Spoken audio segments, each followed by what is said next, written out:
তো এই বাচ্চাটি আসে, বাবা মায়েরা বলে যে কাঁদতে কাঁদতে ঠোঁটগুলো নীল হয়ে যায়, হাতের নখ পায়ের নখগুলো নীল হয়ে যায়। তো এটা খুবই ইন্টারেস্টিং এবং ইম্পর্টেন্ট জিনিস যে বাচ্চাদের জন্মের পরে কিন্তু হাতের পায়ের স্যাচুরেশান বা অক্সিজেন স্যাচুরেশান দেখা উচিত।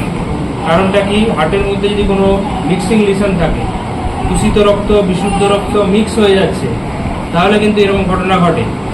এবং এটা অনেক ক্ষেত্রে জন্মের পরে স্ক্রিনিং হয় না, যার জন্য অনেক সময় পরে 3 মাস 6 মাস পরে এটা ধরা পড়ে এবং ইমিডিয়েট ইকোকার্ডিওগ্রাফি করার দরকার এবং প্রয়োজনীয় ব্যবস্থা নেওয়ার দরকার। যাই হোক, এনারা এই ঘটনাটা হতো বাড়িতে, কিন্তু লক্ষ্য করেছেন কিন্তু আমাকে বলেনি। এখন যেটা আমরা দেখি, হাতের নখ পায়ের নখ এগুলো সব নীলছে এবং যখন স্যাচুরেশান দেখা হয়, হাতে পায়ের স্যাচুরেশান সেটা 90-95 তো একদমই নিচে, 76 অ্যারাউন্ড পাওয়া যায়, তাই তো?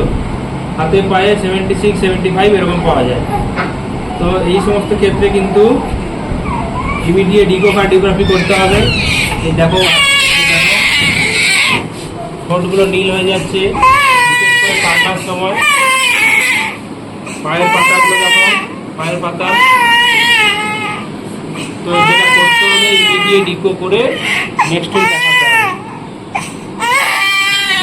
যেটা মেসেজ হচ্ছে, প্রত্যেকটি বাচ্চা ডেলিভারির পরে নিউবর্ন স্ক্রিনিংয়ের মধ্যে হাতে পায়ের স্যাচুরেশান, অক্সিজেন স্যাচুরেশান দেখা একদম ম্যান্ডেটরি। এটা এখনও হয় না, যার জন্য এতদিন পরে 3 মাস পরে জিনিসটা ধরা পড়লো। এটা ওই দিনই জানা যেত, এতদিনে ইকো হয়ে ওর চিকিৎসাও শুরু হতে পারতো। যাই হোক, হয়নি। ঠিক আছে, এটাই আজকের মেসেজ।